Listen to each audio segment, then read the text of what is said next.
नमस्कार, मी प्रिया. प्रियाच्या सोपी रेसिपीमध्ये तुम्हा सर्वांचं खूप खूप मनापासून स्वागत आहे. तिळगुळ घ्या, गोड गोड बोला. तर संक्रांत जवळ आली आहे आणि संक्रांतच्या अगोदरच्या दिवशी म्हणजे भोगी असते आणि भोगीची भाजी त्यासोबतच तिळाची भाकरी खाल्ली जाते. बाजरीचं जे पीठ असतं त्याची भाकरी बनवली जाते आणि त्यावर तीळ लावून ती भाकरी खाल्ली जाते. त्यासोबतच आपण इथे मूग डाळीची खिचडी केलेली आहे. सोबतच तिळाचे लाडू बनवलेले आहेत. तर ही भोगीची जी भाजी आहे ती वेगवेगळ्या भाज्या वापरून मिक्स भाजी केली जाते. त्यालाच म्हणतात भोगीची भाजी असं म्हणतात. तर या भोगीला तुम्ही सुद्धा अशा प्रकारची ही भाजी नक्की करून बघा. सोबतच बाजरीची जी भाकरी असते त्यावर तीळ लावून केलेली आहे. चला तर मग रेसिपीला सुरुवात करूया. आता इथे आपण काही भाज्या घेतलेल्या आहेत. तर त्यामध्ये आपण 2 ते 3 गाजरं जे आहेत ते स्वच्छ धुवून असे बारीक एकदम स्लाइडमध्ये कट करून घेतलेले आहेत. एक मध्यम आकाराचा लाल बुंद टोमॅटो आपण भाजीसाठी एकदम बारीक असा चिरून घेतलेला आहे. ओला वाटाणा घेतलेला आहे. तर ज्या शेंगा असतात बाजारामध्ये भरपूर प्रमाणामध्ये वाटाण्याच्या शेंगा आल्या आहेत. तर त्याच्या आपण शेंगाचे बी काढून घेतलेलं आहे. जर तुमच्याकडे असा ताजा वाटाणा नसेल तर तुम्ही रात्रभरासाठी सुद्धा वाटाणा भिजत घालू शकता आणि घेऊ शकता. सोबतच आपण इथे तुरीचे सोले घेतलेले आहेत. तर तुमच्याकडे जर तुरीच्या शेंगा असतील तर त्याचे सुद्धा तुम्ही सोले काढून घेऊ शकता. पण माझ्याकडे नव्हते म्हणून मी जे तूर असती ती रात्रभरासाठी पाण्यात भिजत घातली होती. हरभऱ्यासुद्धा आपण रात्रभरासाठी पाण्यात भिजत घातला होता. जर तुमच्याकडे ढाळे असतील तर ते सुद्धा तुम्ही काढून घेऊ शकता. अर्धी वाटी इथे आपण फ्लावर घेतलेला आहे. ही जी भाजी आहे ती आपण कांदा विरहित केलेली आहे. यामध्ये आपण अजिबात कांद्याचा वापर केलेला नाही. एक वाटीभर आपण इथे शेंगदाणे घेतलेले आहेत. आता शेंगदाणे जे आहेत ते सुद्धा रात्रभरासाठी पाण्यात भिजत घातले होते. जरी आपण कांदा वापरलेला नाही तरी सुद्धा आपल्या भाजीला खूप छान अशी टेस्ट आलेली आहे. एक बटाटा जो आहे त्यावरची साल काढून एकदम बारीक आकारामध्ये चिरून घेतला आहे. सोबतच आपण अर्धी वाटी शेंगदाण्यांचं कूट घेतलेलं आहे. एक 10 ते 15 लसणाच्या पाकळ्या खलबत्त्यामध्ये चांगल्या कुटून घेतलेल्या आहेत. आणि इथे आपण 4 जे वांगे असतात, वांगे एकदम बारीक आकारामध्ये चिरून घेतले आहेत. तर वांगे काळे पडू नयेत म्हणून आपण चिरून ते मिठाच्या पाण्यामध्ये भिजत ठेवले आहेत. त्यामुळे वांगे जे आहे ते काळं पडणार नाहीत. चला तर मग आता आपण भाजीची तयारी करूया. गॅसवरती मी कढई गरम करण्यासाठी ठेवली आहे आणि त्यामध्ये आता आपण एक पळी तेल टाकून घेतलं आहे. तर तेल आपलं छान असं तापलं की त्यामध्ये 1 चमचा आपल्याला मोहरी टाकून घ्यायची आहे. आता मोहरी आपली जास्त करपू नये म्हणून मी गॅस बंद करून घेतला आहे. आता मोहरी सुद्धा छान अशी तडतडली की त्यामध्ये 1 चमचा जिरं टाकून घ्यायचं आहे. तर बघा जिरं आणि मोहरी छान अशी फुललेली आहे. आता यामध्ये आपण जो लसूण ठेचून घेतला होता तो लसूण टाकून घ्यायचा आहे. तर एक सेकंद किंवा 2 सेकंदासाठी आपण लसूण जो आहे तो छान असा परतून घेणार आहेत. आता यामध्ये आपण जो बारीक चिरून टोमॅटो घेतला होता तो टोमॅटो टाकून घ्यायचा आहे आणि टोमॅटो आपल्याला अगदी 1-2 मिनिट चांगला परतून घ्यायचा आहे. तर टोमॅटो जो आहे तो पटकन मऊ व्हावा यासाठी आपण यामध्ये अर्धा चमचा मीठ टाकून घेणार आहेत. तर मीठ टाकल्यामुळे टोमॅटो जो आहे तो छान असा पटकन मऊ शिजला जातो.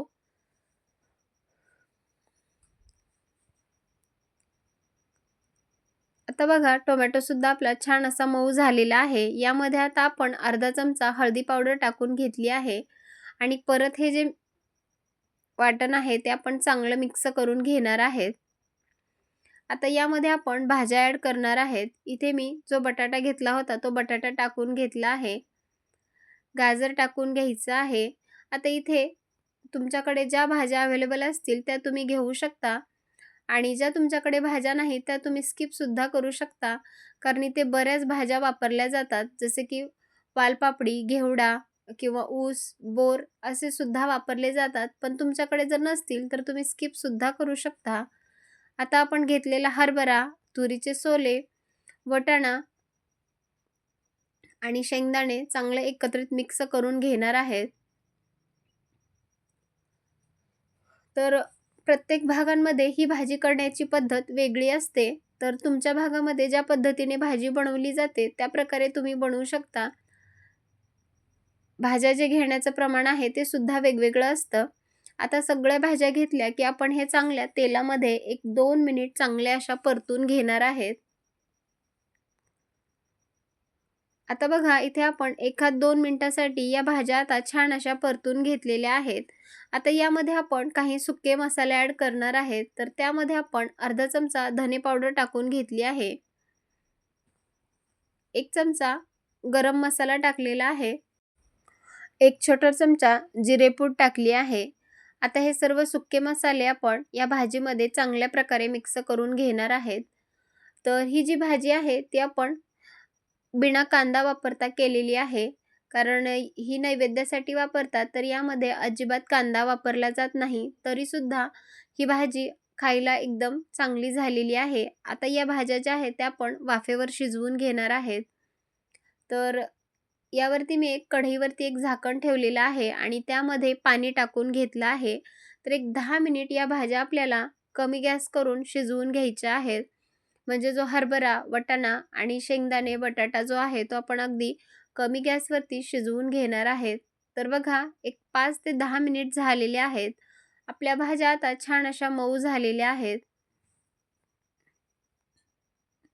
ह्या परत आपल्याला चांगल्या मिक्स करून घ्यायच्या आहेत. हवं तर तुम्ही इथे वाटाणा आणि हरभरा, शेंगदाणे आहे ते कुकरला सुद्धा एक शिट्टी काढून घेऊ शकता. आता सगळ्यात लास्टला आपण इथे वांगं टाकलेलं आहे. कारण वांगे जे आहे ते शिजायला जास्त वेळ लागणार नाही. तर वांगं आपल्याला जास्त शिजवायचं सुद्धा नाही. कारण भाजी खाताना थोडंसं वांगं कच्चं असलं की खायला सुद्धा खूपच छान लागतं. आता वांगं आपण चांगलं मिक्स करून घेतलं की त्यामध्ये आपण 2 चमचे लाल तिखट वापरलेलं आहे. तर तिखट जे आहे ते तुम्ही तुमच्या आवडीनुसार कमी जास्त करू शकता. आता तिखट टाकून झालं की परत हे आपण चांगलं मिक्स करून घेणार आहेत. तुम्ही हवं तर इथे हिरव्या वाटणातील सुद्धा भाजी बनवू शकता. पण इथे मी लाल तिखट वापरलेलं आहे. आता जर तुम्हाला जास्त तिखट आवडत नसेल तर तुम्ही इथे बेडगी मिरचीचं सुद्धा तिखट वापरू शकता. आता अजून आपल्या भाजीला छान अशी टेस्ट यावी म्हणून मी 1 वाटीभर शेंगदाण्याचं कूट करून घेतलेलं आहे. आणि आता शेंगदाण्याचं कूट टाकून झालं की परत हे आपण चांगल्या प्रकारे मिक्स करून घेणार आहेत. आणि यामध्ये आता आपण अगदी थोडंसं पाणी टाकून घेणार आहेत. तर अगदी थोडंसं आपल्याला रस्सा करायचा आहे. जास्त आपल्याला पातळ ही भाजी बनवायची नाही. तर पाणी टाकून झालं की परत हे आपण चांगलं मिक्स करून घेणार आहेत. आणि यावरून आता भरपूर सारी बारीक चिरलेली कोथिंबीर टाकून घ्यायची आहे. आणि परत ही जी भाजी आहे ती आपण एक 10 मिनिट शिजवून घेणार आहेत. कारण यामध्ये जे मसाले आहेत ते चांगल्या प्रकारे शिजले की भाजीला अजून खूप छान अशी टेस्ट येते. गॅसची फ्लेम आपल्याला कमीच ठेवून या भाज्या परत अशा शिजवून घ्यायच्या आहेत. तर भाजी आपण पूर्णपणे मिक्स करून घेतली आहे. आता यामध्ये आपण चवीनुसार मीठ टाकून घेणार आहे. लक्षात असू द्या आपण टोमॅटो परतत असताना सुद्धा यामध्ये मीठ टाकलं होतं. तर मीठ आपण चवीनुसार टाकलेलं आहे. आता बघा कमी गॅस करून आपण भाजीला छान अशी उकळी काढून घेतली आहे. आता बघू शकता तुम्ही आपल्या ज्या भाज्या आहेत त्या सुद्धा आता छान अशा मऊसूत शिजलेल्या आहेत. तर इथे बघू शकता तुम्ही आपली जी भाजी आहे ती छान अशी मऊसूत शिजलेली आहे.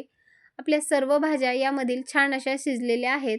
तर इथे बघू शकता तुम्ही आपली भाजी बनवून तयार आहे. आता लगेचच आपण बाजरीची भाकरी बनवणार आहेत. चला तर मग आता भाकरी बनवण्यास सुरुवात करूया. तर इथे मी एक मोठी परात घेतली आहे आणि त्यामध्ये बाजरीचं पीठ घेतलेलं आहे. तर आणि त्यामध्ये आपण चिमूटभर मीठ टाकून घेतलं आहे. तर बाजरीचं पीठ वापरत असताना आपल्याला खूप दिवसाचं पीठ वापरायचं नाही. जर तुम्ही जास्त दिवसाचं पीठ वापरलं तर भाकरी आपली व्यवस्थित होणार नाही. म्हणून आपल्याला बाजरीचं जे पीठ आहे ते चांगलं आणि ताजं फ्रेश असलेलं पीठ वापरायचं आहे. आता इकडे आपण भाकरी बनवत आहेत. तर पीठ मळत आहे मी, तोवर इकडे गॅसवरती तवासुद्धा गरम करण्यासाठी ठेवला आहे. कारण भाकरीसाठी आपल्याला तवा चांगला तापलेला असला पाहिजे. आता बाजरीचं पीठ जे आहे ते सुद्धा आपल्याला अगदी छान असं मळून घ्यायचं आहे.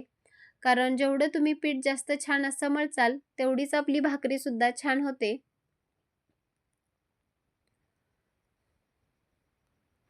तर एकदम मऊसूत आपल्याला सैलसर पीठ मळून घ्यायचं आहे. इथे बघा आपण बाजरीचं पीठ मळून घेतलेलं आहे आणि आता लगेचच आपण याची भाकरी थापून घेणार आहेत.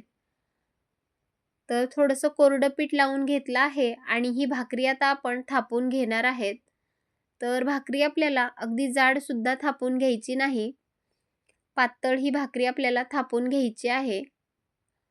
संक्रांतच्या अगोदरच्या दिवशी भोगी असते आणि भोगीच्या दिवशी अशी मिक्स भाजी आणि तीळ लावून केलेली बाजरीची भाकरी खायचा मान असतो.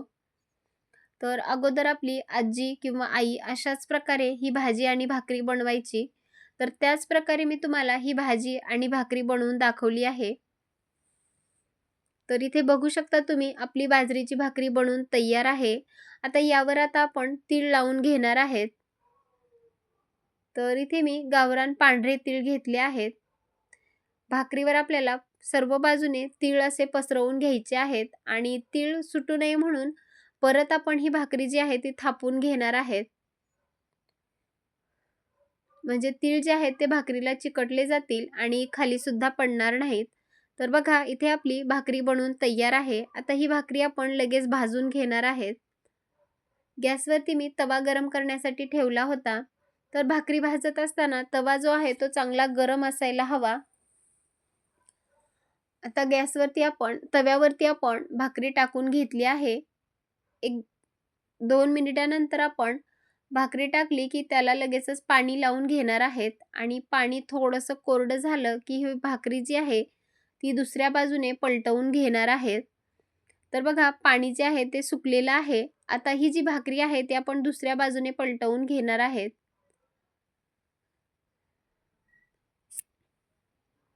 आता बघा एका बाजूने आपली भाकरी आता भाजून झालेली आहे. या दुसऱ्या बाजूने सुद्धा ही भाकरी आपण छान अशी भाजून घेणार आहेत.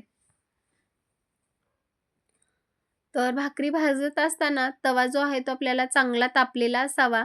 जर तुमचा तवा चांगला तापलेला असला तर भाकरी ही सुद्धा छान अशी भाजली जाते आणि जर तवा चांगला गरम नसेल तर भाकरी जी आहे ती व्यवस्थित भाजली जाणार नाही. तर सर्व बाजूने आपल्याला ही भाकरी छान अशी भाजून घ्यायची आहे.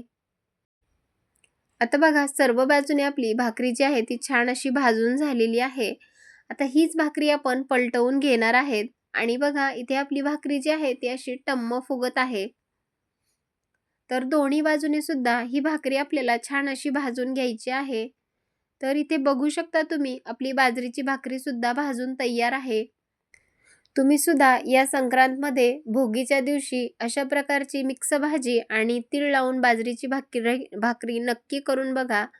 चला तर मग पुन्हा भेटूयात अशाच एका खमंग रेसिपी सोबत. तोपर्यंत धन्यवाद आणि मस्त रहा, स्वस्त रहा आणि सगळ्यात महत्त्वाचं म्हणजे चांगलं चांगलं खात रहा आणि तिळगुळ घ्या आणि गोड गोड बोला.